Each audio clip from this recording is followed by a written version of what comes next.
in a previous video, I talked with Wes Bridges over there at the end of the panel, and we went over this Porsche 912. It's a 1966. Talked about kind of its initial condition. We talked about the history of the 912 in general, and how we were going to be doing a full restoration on the car. Well, for this video, we have the owner, Dr. Chad Hawkins. He's a local orthodontist, and we have his son as well, Collins. And in proper interview style, I have a clipboard with a series of questions. So I'll be asking him some questions. We're going to get his story, the story of his 912, and hopefully you guys enjoy that. First of all, thank you guys for being here. Yeah. I really appreciate Thanks, that. yeah. Commissioning this restoration for the 912, is this the first restoration you've ever done? Or Yes. is this? Okay. I've actually, it's funny because I always tell people I'm more of I like the modern cars. I like the new technology. I like, what's out now. So I never really planned on doing restorations on cars, or I don't really have the time to do it. I'm working all the time, and I've got 5 kids, so don't really have a whole lot of time to spend working on it and wrenching on it myself. Yeah, absolutely. So to that point, jumping into the 912. So as you said, restorations, they can be very expensive. They can be very unexpected, and sometimes maybe you can get a different car, the same type of car, but a different one for cheaper than it, or So why restore the car? Yeah, it's a good question. I don't know. No, honestly, and I looked into that. I'm like, I've looked online and I'm like, hey, there's a good one for X amount. Ultimately, first of all, you don't know what you're getting. Even with a good, well-restored one, you're like, well, I don't really know if I still have to put more money into this after I get it. Right. But this was my father-in-law's car.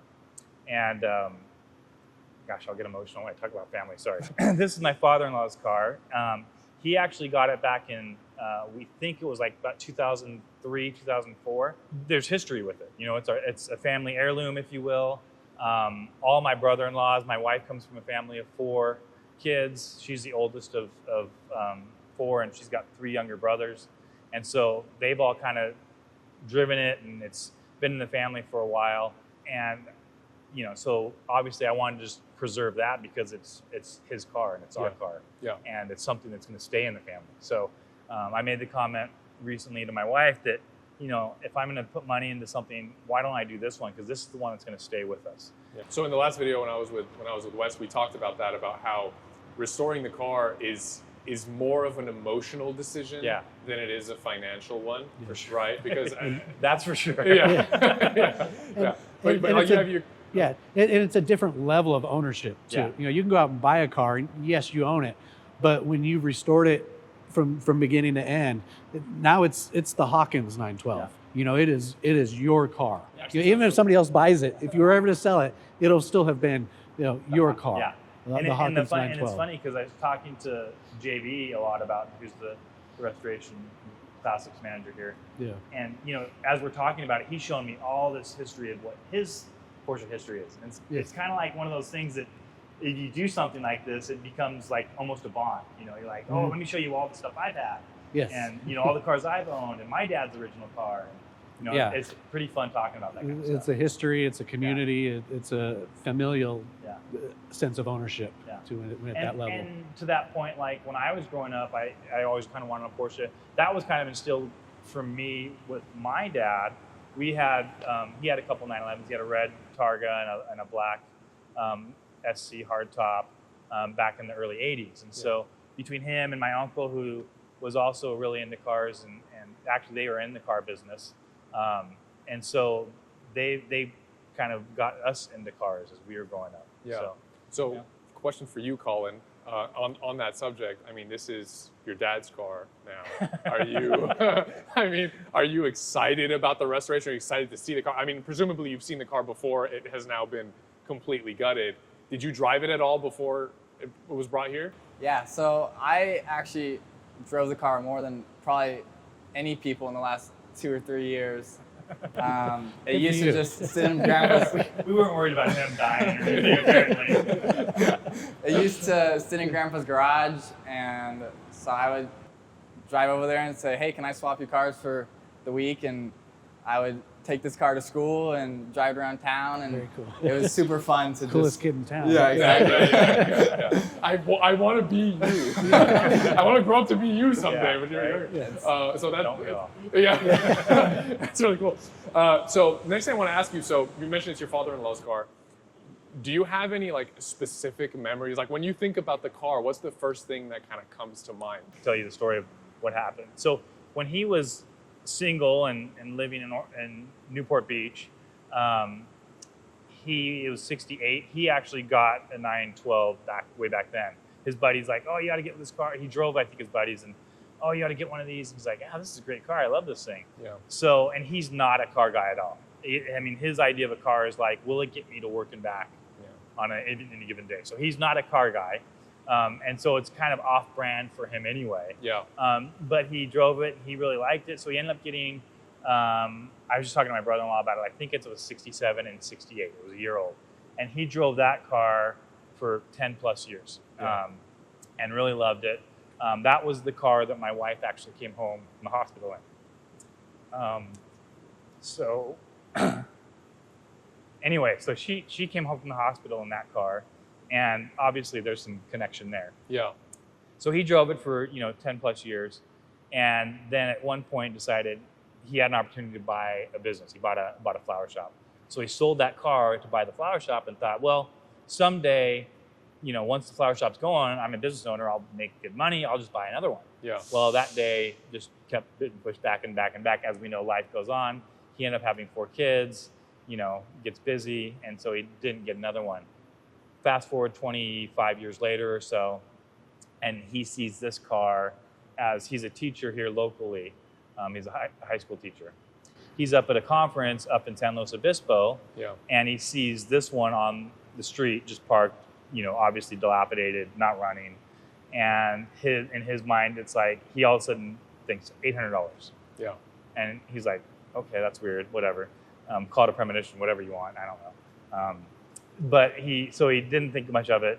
Drove by it again, I think was the story. And once again, $800.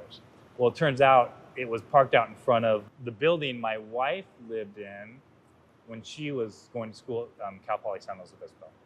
So he's like, what the heck? So he pulls over, he goes in and starts knocking doors to see whose car it was. Yeah. And on the third door, it was this guy that, yeah, it's my car. And got talking about it and said, hey, I'd like to buy it. Would you sell it? And he's like, well, yeah, I kind of thought I was thinking about selling it, but I don't really know. What would you pay for it? And he's like, well, I don't want to insult you, but I'm thinking $800. And the guy was like, well, I was wanting to get $1,000 to $1,500.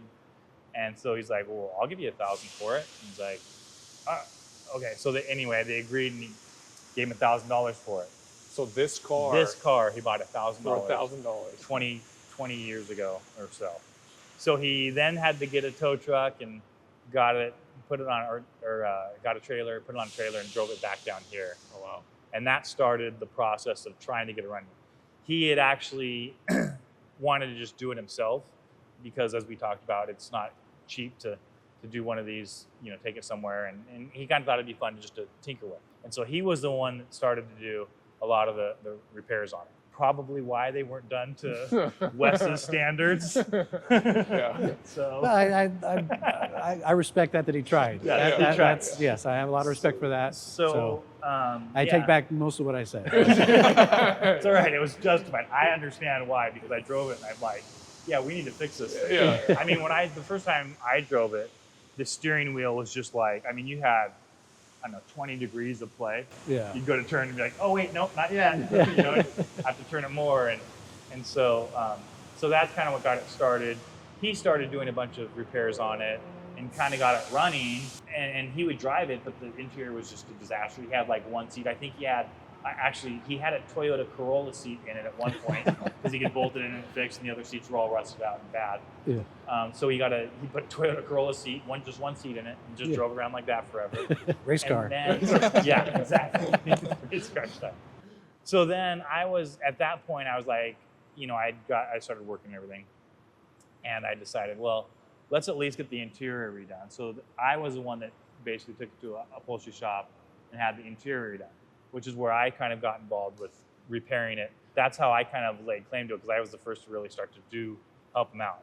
And then that was probably 15 years ago. And then about 10 years ago, about 5 years after that, I just had it repainted and got it looking better, but it was never really that structurally sound. So we talked about in the last video, if you remember that, talking about the intention for the restoration. And obviously now we have you here, so we can ask you directly.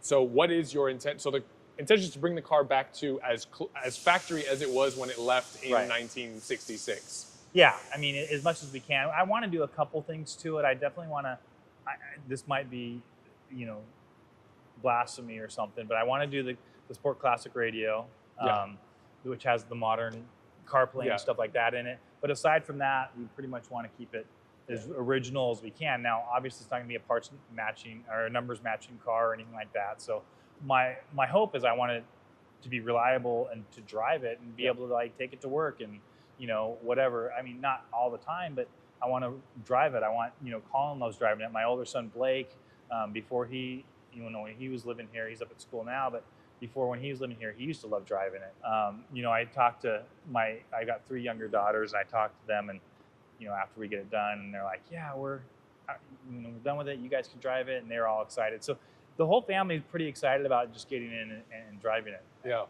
Which is why my daughter, who's 16 now, is learning to drive a stick. Yeah. And that's why we bought her a car with a stick, because she needs to know how to drive that. So there's a pretty big family investment outside of the financial, like an emotional investment in the restoration for this car. For sure. Yeah, if this wasn't a family car, there's no way I'd do this.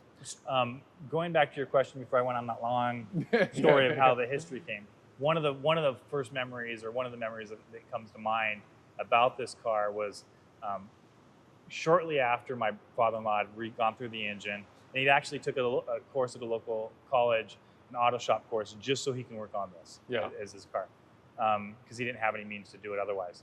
He got the engine working. It was, everything was, the car was running well. Yeah. Right. And so my brother-in-law decided, I want to go show my friends. So he took it over, took it out, and went to show one of his friends the car. And as he's driving to his buddy's house, the engine catches on fire. Jeez. So the engine. So that's why when you look at the carburetor, it looks like it's melted. Little melted fire extinguisher residue in the engine compartment. Yeah, it's like, oh, this looks about right. Yeah, this looks like 40 years worth of driving. Yeah.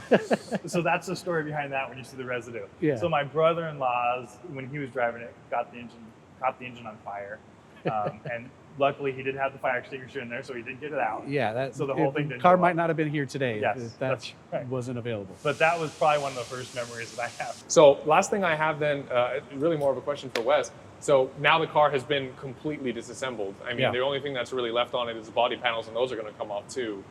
Is there anything that you see as like some major obstacles to go over?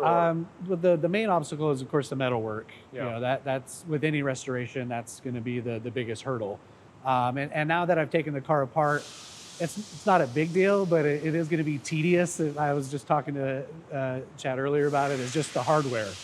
Yeah. All the nuts and bolts and screws are all mismatched. They're covered in paint. Yeah. So I'm going to spend a lot of time cleaning and documenting and getting all the right hardware in the right places to put this car back together. So that, all the little screws and stuff, to me, that's the jewelry on a car. Yeah. And so it's got to be right. It's all got to match and look correct for the car. So that's going to be, it won't be difficult. It's just going to be tedious.